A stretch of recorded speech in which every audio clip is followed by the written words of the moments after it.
Greetings and welcome to the Wealth for Real YouTube channel. I'm your host, Christopher Anastasio. It's Friday, August 30th, 2024, and I hadn't made a video for you guys since I believe it was the 22nd. Over a week ago. So wanted to kind of jump in here, guys, and share some thoughts with you on what's going on in my personal Twitter feed. Not the Wealth for Real, obviously, but my actual personal brand Twitter feed. And just share a couple random tweets and thoughts and replies that I put out there. Let me start by saying, guys, just right off the bat, I started this month as we prepare to close it out after the market meltdowns of 1, 2, and 5 August. My hair was on fire. I was sure that this was the beginning of the massive recession, collapse, whatever you want to call it, that I believe has been put off for maybe the better part of a decade now. And it hasn't materialized. So it's just a reminder. And first of all, it's humbling. Obviously, I hope nobody comes to this channel for stock tips or timing or anything like that. But also it's just kind of a reminder that you can't time anything. You can't predict anything with any certainty. All you can do is kind of develop your worldview, develop your foundation, and then position yourself for what that foundation entails. And it's just a truism that you're going to miss certain market moves and drops and climbs and things like that along the way. It's just part of the game. It's part of just staying invested and staying engaged. So I think it's just a reminder number, God knows how many, that the way we came into August and what it looked like was about to happen just didn't materialize. And now you got new highs being made in the market and stuff like that. So, so just kind of wanted to get that out of the way, guys. I know I went live a couple times thinking that it would be an opportunity to sort of commentate on that growing weakness in the market. And it went the other way. It went the complete other direction. So other thing I want to mention to you guys real quick before I look at some of these tweets. I did buy NVDA, not very many shares, bought 10 shares. I think it was on Wednesday. And then 5 more shares when it continued to go down for a little bit on Thursday. So I got 15 shares of NVIDIA now. That's a very odd stock buy for me. Most of the stocks that I purchased are dividend-paying, boring value stocks that I'm going to hold for 100 years. The one exception was I had the SRS Ultra Short Real Estate ETF because I do believe you're going to see some kind of massive real estate meltdown at some point. So that was a bit speculative, and that was an outlier. The NVIDIA play, the tech play, speculative tech play, it had nothing to do with the earnings. It was a total coincidence that the earnings were coming out a couple days ago or whatever it was, I think Wednesday at the close. It's just a complete 180 in terms of short versus long-term view like that. So it wasn't a short-term earnings play. It was more of a multi-year view that I've gathered from reading some materials on AI and stuff like that. I can go into another video another time. But I really, really believe that AI is not even close to where it's going to be by, let's say, the end of the decade in terms of the growth and the resource requirements, the chips that are needed, the power that's needed. There's all kinds of, this is the interesting thing, like the whole, when there's a gold rush, sell shovels, you know what I mean? In other words, like what's underlying the mania? So you have this AI mania, but what's underlying it? What underpins it? The power requirements, the chips, like I mentioned a second ago, stuff like that. So who's got that stuff and who's going to benefit from this AI mania? I already owned Hewlett Packard, and to be totally frank with you guys, I bought Hewlett Packard because it had a really good dividend. I wasn't even thinking about AI. And the next thing you know, Hewlett Packard has performed very well over the last year and been carried along by this AI situation. So anyway, just wanted to kind of mention that to you guys. I like to be transparent with you about things that I'm buying and doing. So I got 15 shares in on NVIDIA. Let's start with this tweet right here. It's actually, I didn't mean to talk about this one, but it was literally almost 2 years ago.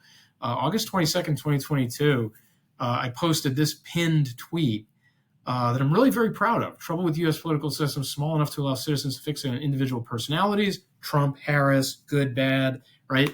But large enough to render absolutely no one accountable.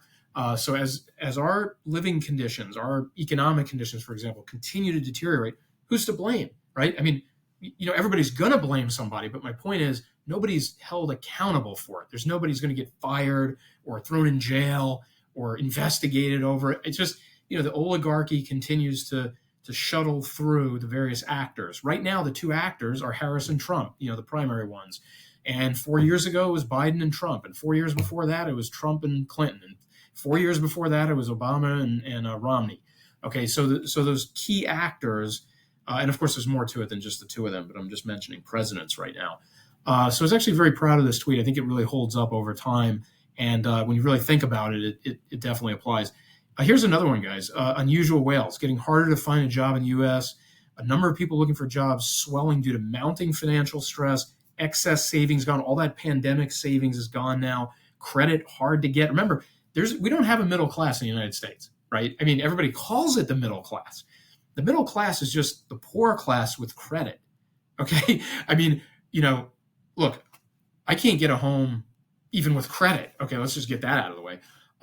But if I could get a home, I would have to use credit. I can't buy a home in cash. I can't buy a car in cash. I can't send my son to college with cash. I have to borrow. And if I have good credit and I have access to credit, then I look like a middle class.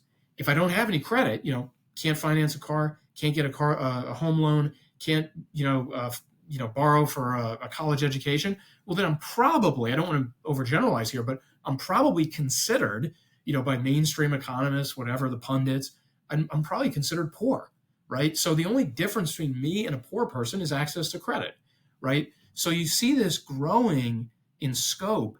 And I just wrote here, the debtor class, not the middle class, there is no middle class. The debtor class is caught in a vice. And the squeezing, well, it's already begun, but the squeezing is just going to get tighter and tighter and tighter as inflation rages out of control. There's more to follow on that. Commercial real estate collapses, Medicare and Social Security goes broke, and we have to pay the piper. You're going to see that debtor class migrate down into the poor class. And you're going to have the very, very wealthy, and then everybody else is going to be poor. So that's where I think it's all headed. This was me being a little snarky here, but I love how Radar, at Radar Hits, put up this national debt thing here. I love this website that they got this from, the debtclock.org site. You see the new U.S. national debt over $35 trillion, 104,000 per citizen. So I just said here, you got to keep the oligarchy's war machine humming along, and they will. I mean, you can count on that. There's death taxes in the war machine. So this will continue to bring up at exponential rates, as inflation runs away and things like that. But this is a really nice little clip they had here, and I kind of appended that to it. Let's see. Credit card debt hits all-time high, 1.14 trillion. Love it. Let's see. There was another one I wanted to show you guys. Being a little snarky here, but I mean it. 4.4% of Americans expect to lose their jobs in the near future. I said, it's going to be way higher than 4.4% when it's all said and done. Let's see. Michael Guyette, he's been getting a lot of shit online because of his yen carry trade thing that almost materialized at the beginning of the month and then didn't fully materialize. But I'm sticking with Michael. I like how he's sniffing out the credit event. I said, he said, they can't print their way out of this. I said, they have no choice but to print. So where does that leave us? Get ready for the main event. Hashtag few. He's been putting few at the end of his tweets and stuff. So I wanted to go ahead and append that there. Let's see. I got my Gary V stuff up there. Okay, so this is one I really want to zero in with you guys before this video finishes out. Zero hedge, savings rate at a record low. You see it kind of drifting down into oblivion here. I guess it's down in the negative now, or close to zero, I guess.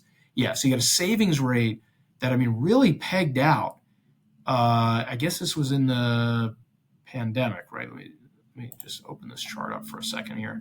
Yeah, okay, so there you see it pegging out during those pandemic years and then hitting that record low right here. And then the credit card debt hitting a record high up here. So, look at just back in 2020, guys. Savings rate all the way up here, credit card debt all the way down here. Now, nobody was going anywhere. Nobody was vacationing, nobody was dining out, all that stuff that really pushed down the use of credit there. And then, of course, they were handing out checks, and stuff like that. Not like they do to Ukraine or anything like that. It wasn't that kind of legendary largesse. But, you see the issue there with the savings topping out and then all the way down here for the savings rate. So, and then I just said, my goodness, that cannot be good. This is a really telling chart, guys. I think if you're focused on where the individual is financially, this is maybe the only chart you need to show right now. I mean, you could show a lot of other ones, and they're going to be very telling. But this chart right here, I mean, this credit card debt versus savings rate, I mean, my goodness. The U.S. middle class, but we know the debtor class, individual is so squeezed right now. They're so stressed. And I mean, it hasn't even really kicked off. I mean, that I think is the scariest part. It's not that this is the situation and things are trending up and we're going to climb out of this. I mean, there is some massive meltdown looming, whether it's a day away or a month away or a year away or whenever it's coming. I thought it was the beginning of the month. It didn't. But it's coming, guys. And imagine when that happens. Imagine when that financial stress lands squarely on top of this individuals like me, individuals like you, who might be experiencing this kind of thing. I mean, this gap right here, this is the gap before the main event, So that's what I find absolutely incredible, guys. So just want to wrap it up there. Didn't want to go too much longer than 10 or 12 minutes. Hope everybody had a great August, great end of the summer. Got the Labor Day weekend coming.